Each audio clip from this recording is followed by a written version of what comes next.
சென்னை நுங்கம்பாக்கம் ராஜாஜி தெரு புஷ்பா நகர் பகுதியில் வசிக்கும் 6ஆம் வகுப்பு பள்ளி மாணவன் சற்று முன்னதாக சென்னை நுங்கம்பாக்கம் பகுதியில் இருக்கக்கூடிய தனியார் பள்ளியில் பள்ளி வகுப்பை முடித்து அந்த வழியாக சாலையை கடந்து நடந்து சென்ற போது பின்தொடர்ந்து வந்த இருசக்கர வாகனத்தில் வந்த அடையாளம் தெரியாத நபர் முகத்தில்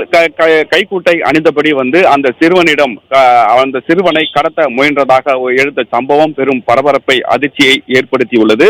சென்னை நுங்கம்பாக்கத்தில் இச்சம்பவம் நிகழ்ந்திருக்கக்கூடிய நிலையில் தனியார் பள்ளியில் வகுப்பை முடித்து வீடு திரும்பிய போது இந்த சம்பவம் நடைபெற்றதாகவும் இது குறித்து பெற்றோர் நுங்கம்பாக்கம் காவல்துறையினருக்கு அனுப்பப்பட்ட தகவலின் அடிப்படையில் விரைந்து வந்த காவல்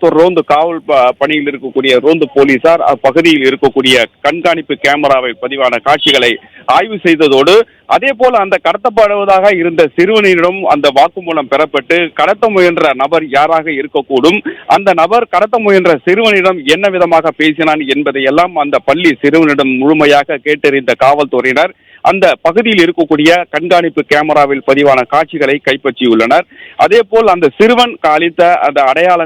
அடையாளங்களை வைத்து அந்த இருசக்கர வாகனத்தில் தப்பி சென்றவரை நுங்கம்பாக்கம் காவல்துறையினர் தொடர்ந்து விசாரணை மேற்கொண்டு வரக்கூடிய நிலையில் அதே வேளையில் இது போன்ற சம்பவங்கள் இந்த அடையாளம் தெரியாத நபர் இருசக்கர வாகனத்தில் தப்பி சென்ற நபர் செய்திருக்கிறாரா என்பது குறித்தும் நுங்கம்பாக்கம் பகுதியில் இருக்கக்கூடிய பல்வேறு கண்காணிப்பு கேமராக்களையும் ஆய்வு செய்யக்கூடிய காவல்துறையினர் தற்போது அந்த சிறுவன் கடத்த முயன்ற சம்பவம் பெரும் பரபரப்பை ஏற்படுத்தி இருந்தாலும் அதனுடைய கடத்த முயன்றதாக கூறப்படும் கார்த்திக் என்ற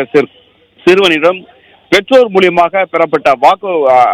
புகாரின் அடிப்படையில் நுங்கம்பாக்கம் காவல்துறையினர் சற்று முன்னதாக அந்த விசாரணையை மேற்கொண்டுள்ளனர். விசாரணையின் அடிப்படையில் நுங்கம்பாக்கம் ரோந்து காவல் படையில் இருக்கக்கூடிய போலீசார் இந்த பணியை மேற்கொண்டு இது போன்ற கடத்தல் விவகாரத்தில் ஈடுபட்ட நபர் யாராக இருக்கக்கூடும் என்ற முழு விவரங்களையும் தற்போது விசாரணை மேற்கொண்டு வருகின்றனர்.